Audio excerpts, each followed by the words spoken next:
On a rainy Toronto night, Ryan Cooper gripped the wheel, his best friend Daniel Hayes beside him, unaware that betrayal sat between them. Moments later, twisted metal and shattered glass ended a lifelong friendship and uncovered a secret that would shock everyone. Behind the crash was more than alcohol. It was guilt, deceit, and a hidden love affair with Emily Carter, Daniel's girlfriend. As investigators followed a mysterious phone and a cryptic message, "Don't tell him yet," the truth unfolded, revealing a chilling story of loyalty broken, lives destroyed, and one man's haunting journey from friendship to tragedy. It was one of those Toronto nights that felt endless, where the city pulsed with energy and every streetlight shimmered like a promise. Ryan Cooper had just finished a long week at his construction job and was eager to unwind. His best friend, Daniel Hayes, had good news to share. He had landed a new position at a downtown tech firm after months of struggle. They had been friends since high school, inseparable since the day they met in a football tryout. Their bond had survived college, relationships, and the grind of adult life. That night, celebration felt overdue. They chose a small bar tucked away in Queen Street's crowded stretch, the kind of place they had been going to since their early 20s. Laughter and music filled the room as they clinked glasses, toasting to Daniel's success and reminiscing about their old memories. One drink turned into two, then three. Neither of them noticed how much time had passed. Ryan felt the warmth of the alcohol spreading through him, blurring his thoughts, but not his confidence. When Daniel suggested calling a cab, Ryan waved it off with the same easy grin he'd always had. He claimed he was fine. He had driven home after drinking before. Nothing bad had ever happened. Outside, the night air carried a faint drizzle. The pavement glistened under the glow of streetlights. They laughed as they ran toward Ryan's car, their shoes splashing through puddles. The roads were slick, reflecting red and white streaks from passing cars. Daniel fastened his seatbelt, always the cautious one, while Ryan revved the engine like a man trying to prove control. The city's hum faded behind them as they took the highway toward home. For the first few minutes, everything felt normal. Two friends driving home after a good night. But the rain began to fall harder, blurring the windshield. Ryan squinted, trying to focus as the wipers struggled to keep up. Music played faintly from the radio, a song they both loved, and Daniel sang along softly. Then, in an instant, the easy rhythm of the night broke. A sharp curve appeared ahead, one Ryan didn't notice until it was too late. He turned the wheel too hard, the tires lost grip, and the car began to slide. The sound was deafening, metal scraping against concrete, glass shattering, the heavy thud of impact. The car spun violently, slammed into a guardrail and flipped. Time fractured into flashes of chaos. The world spinning upside down, a burst of airbag dust, Daniel's body jerking against the seatbelt. When the car finally stopped moving, everything went silent except for the hiss of steam from the crushed hood. Ryan blinked, dazed, pain shooting through his arm. The world outside looked unreal. Streetlights blurred into streaks through cracked glass. He turned to the passenger seat, his heart stopping. Daniel wasn't moving. Ryan's hands shook as he reached out, calling his name, but there was no response. Sirens wailed in the distance, faint but growing louder. He stumbled out of the wreck, rain mixing with the blood on his face. He stood there staring at the twisted metal and the still figure inside, unable to understand what had just happened. The weight of it began to sink in slowly, crushingly. In a few reckless minutes, he had destroyed everything that mattered. The flashing lights of police cars painted the wet highway in streaks of red and blue. The air was heavy with the scent of gasoline and rain. Officers moved quickly, shouting directions as paramedics pulled Daniel's lifeless body from the passenger seat. Ryan sat on the curb, trembling, his clothes soaked and torn. His face was pale and his hands wouldn't stop shaking. He could barely process what he had done.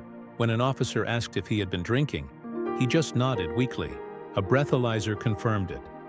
His blood alcohol level was nearly twice the legal limit. As the wrecked car was towed away, the investigators began their work. They photographed every skid mark, measured every distance, and bagged every small piece of debris. One officer picked up a phone that had been thrown from the glove compartment. It wasn't damaged, but it didn't belong to either of the men. That discovery was quietly noted and placed into evidence. At the hospital, Ryan sat alone in a stark white room, staring at the bandage on his arm. His body ached, but his mind was worse. When detectives arrived to take his statement, he struggled to speak. He described the night in broken sentences, his voice cracking with guilt. He didn't remember much after leaving the bar, just rain, laughter, and a blur of headlights. They asked about Daniel's seatbelt, the speed, the drinks, the route. Everything pointed to one truth. It was drunk driving, plain and tragic. But the investigation didn't end there. Detectives reviewed CCTV footage from the bar. They saw Ryan and Daniel entering together, laughing, ordering rounds of drinks, and later Ryan fumbling for his car keys as they left. Witnesses described the pair as in good spirits, but obviously drunk. The evidence was overwhelming. Still, one detective couldn't stop thinking about that extra phone. It was too clean, almost new and completely wiped of personal information. The only thing that stood out was a single unread message received just minutes before the crash. It read, "Don't tell him yet." The phrase made no sense at first. It seemed unrelated to the accident, yet it raised questions. Who was the message from? What was it referring to? When the phone's number was traced, the lead went nowhere. It was registered to a prepaid SIM card with no owner information. For now, it was just another piece of unexplained evidence. Meanwhile, the city woke to the news the next morning. Local headlines read, "Drunk driver kills best friend in Toronto crash." Ryan's name spread fast. Social media filled with photos of the two friends, smiling faces, old memories, reminders of what once was. The public saw it as another case of recklessness, another preventable death. But for the detectives, something about it felt incomplete. The crash seemed more than a simple mistake. Ryan's grief appeared real, yet there was something in his eyes, a kind of torment deeper than guilt. When they questioned him again days later, his answers grew shorter, his silence heavier. The mention of Daniel's name made him flinch. As the investigation continued, the truth began to surface in fragments. A message, a secret, a past connection no one had seen coming. What started as a clear case of drunk driving was slowly twisting into something darker, something that could not be explained by alcohol alone. Days turned into weeks, and the weight of Daniel's death pressed on every part of Ryan's life. The silence in his apartment was unbearable. Everywhere he looked, there were reminders. Old photos of the two of them at concerts, camping trips, birthdays. His phone rang constantly with reporters, lawyers, and family members, but he rarely answered. Guilt had settled over him like a permanent shadow. He didn't just lose a friend, he had destroyed his own future. Yet beneath that guilt, another feeling stirred. Confusion about the mysterious phone found in the car. Late one night, Ryan's lawyer called to update him on the upcoming trial. The evidence was strong, he said, and the prosecution was determined to make an example out of him. Ryan listened in silence, but his mind drifted elsewhere. To that single unread text message. Don't tell him yet. He hadn't recognized the phone. He hadn't placed it in the glove compartment. And he couldn't stop wondering who it belonged to. Detectives continued to dig into the case, hoping to tie up loose ends before trial. When they traced the last known location of the phone, it led them to a downtown apartment building, Daniel's. The discovery shocked them. A few residents mentioned that a woman had lived there with Daniel but had disappeared shortly after the crash. Her name was Emily Carter, Daniel's girlfriend of 2 years. Neighbors recalled seeing her leave the building in a hurry, carrying suitcases and crying. She hadn't returned since. When police gained access to Daniel's apartment, it looked frozen in time. Dishes were left on the counter, clothes were scattered across the floor, and 2 glasses still sat half full on the coffee table. In the bedroom drawer, investigators found letters, photos, and eventually, proof that Emily had been in contact with Ryan before the accident. Forensic specialists worked to recover deleted data from the mysterious phone. After hours of scanning and decrypting, they uncovered fragments of deleted conversations. The messages painted a troubling picture: secret meetings, hidden emotions, and guilt that had built up over months. The truth was undeniable. Ryan and Emily had been having an affair. When detectives confronted Ryan with the evidence, his reaction was immediate. He broke down completely, admitting that it had happened but swearing Daniel never knew. He said it was a mistake, a moment of weakness he deeply regretted. But the text message said otherwise. The words, "Don't tell him yet," suddenly made sense. Daniel had found out. Emily had planned to reveal the truth later. But he discovered it that very night. Ryan's mind spiraled. Memories he had tried to bury began resurfacing. The argument at the bar, the tense silence during the drive, the look on Daniel's face before everything went black. It all connected now. The crash had not been a random tragedy caused by alcohol. It had been the breaking point of a secret that had finally come to light. As the police gathered their final reports, the case transformed. What began as a simple charge of drunk driving causing death now carried undertones of betrayal, deceit, and emotional collapse. The courtroom would not just hear about a crash, they would hear about a friendship torn apart long before that rainy Toronto night. The courtroom was packed on the day of Ryan's trial. Reporters filled the benches, their cameras flashing as he was led inside in a dark suit that hung loose on his frame. He had lost weight, and his once confident posture was replaced by the heavy slouch of a man crushed under regret. Across the room, Daniel's parents sat together, their faces pale and hard. The silence between the two families was sharp enough to cut through the air. Everyone knew the facts. Ryan had driven drunk, crashed the car, and killed his best friend. But as the trial began, it became clear that the story was far more complicated than anyone expected. The prosecution opened with photographs of the wreckage. The images were brutal: twisted metal, shattered glass, the dark trail of tire marks curving across the highway. They described Ryan as reckless, selfish, and careless. He had chosen to drink, chosen to drive, and chosen to ignore the warnings of his own friend. They argued that his decisions had cost a man his life and shattered a family. Ryan's defense lawyer painted a different picture. He spoke of a lifelong friendship destroyed by one tragic mistake, of a man who had been drowning in guilt since the moment it happened. He emphasized that Ryan had never intended to harm Daniel and that his actions were not born from cruelty, but from emotional turmoil. When the lawyer hinted at personal conflicts between the two friends that night, the courtroom stirred. The prosecution quickly seized on that statement. They called witnesses from the bar who testified that Daniel and Ryan had argued before leaving. A bartender described Daniel looking upset, leaving his seat for a few minutes and returning visibly shaken. Another patron recalled Ryan appearing tense, his face red, his words slurred. The implication was clear. Something had happened between them that night, something that pushed emotions beyond reason. Then came the evidence everyone had been waiting for.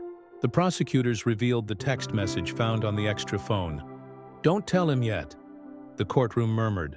Detectives explained how the phone had been traced back to Daniel's girlfriend, Emily Carter, and how investigators had uncovered proof of her secret relationship with Ryan. Gasps filled the room. Daniel's mother covered her face with her hands. Ryan lowered his head as the words echoed around him. He admitted the affair, admitted the guilt that had eaten away at him, and confessed that the truth had come out on the night of the crash. Daniel had confronted him, and they had argued bitterly on the drive home. He claimed he hadn't meant to lose control of the car. He had been trying to calm down, to apologize. But the rain, the speed, and the alcohol turned that moment into a nightmare. After days of testimony, the jury reached its verdict. Ryan was found guilty of impaired driving causing death. The judge's voice was heavy with sorrow as she delivered the sentence: 7 years in prison. She called it a tragedy born from betrayal and poor judgment. As Ryan was led away in handcuffs, he didn't look back. The weight of his choices hung in the air like fog, leaving behind a silence that felt endless. Years passed slowly within the gray walls of the prison. Each day for Ryan felt like a quiet punishment that never ended. He worked in the laundry room, kept to himself, and avoided trouble. Other inmates talked, laughed, argued, but he remained distant, living inside his memories. Nights were the worst. He would lie awake staring at the ceiling, replaying that drive over and over again, wishing he could take back the decisions that led him there. Every sound, The closing of a cell door, the echo of footsteps, reminded him of the finality of what he had done. Letters from the outside world arrived less often as time went on. At first, Daniel's parents refused to acknowledge him. Then one day, about 3 years into his sentence, he received a letter written in shaky handwriting. It was from Daniel's mother. She didn't forgive him, but she said she wanted to understand. She wrote that Daniel had loved him like a brother and would never have wished for hatred to define what was left of their story. Her words broke something inside him, but they also gave him a strange sense of peace. It was around that time that Ryan began writing. He filled notebooks with memories, apologies, and reflections about the night of the crash. But one entry stood out, a confession he had never made in court. He wrote about the argument in the car, how Daniel had confronted him about the affair just moments before the crash. He remembered Daniel shouting, his own voice rising in panic and shame, the blur of headlights and then silence. He admitted that he had seen the text message on Emily's phone before the drive, the one that said, "Don't tell him yet." He had known Daniel found out and still got behind the wheel, desperate to explain himself, desperate to escape the guilt pressing down on him. In his letter to Daniel's parents, he described the moment of impact in haunting detail. The sound of metal folding, the sight of Daniel's head turning sharply just before everything went dark. He wrote that he had lived every day since that night in slow motion, reliving those seconds again and again. He ended the letter with a single line, "I didn't just kill my best friend. I killed the only person who ever truly loved me despite who I was." When his sentence ended, Ryan walked out of prison under a pale morning sky. The world outside had moved on without him. He had no family waiting, no friends, no place to call home. He didn't return to Toronto. Instead, he disappeared quietly, leaving behind his apartment, his possessions, and even his name. Some said he moved to the coast. Others believed he went abroad. No one really knew. Daniel's parents received one final letter a year later. Inside was a small photo of Daniel and Ryan from high school, the two of them laughing on a summer day. On the back were 4 words written in faded ink, "I still see him." After that, there was nothing more, just silence, and the memory of a friendship destroyed by secrets, guilt, and one irreversible night. The story of Ryan Cooper, Daniel Hayes, and Emily Carter is a haunting reminder that one reckless decision can destroy every bond we hold dear. Behind every tragedy lies a hidden truth, sometimes buried in guilt, sometimes in silence. What began as a night of celebration became a chain of betrayal, loss, and lifelong regret. If this story moved you, remember, real lives are changed every day by choices like these.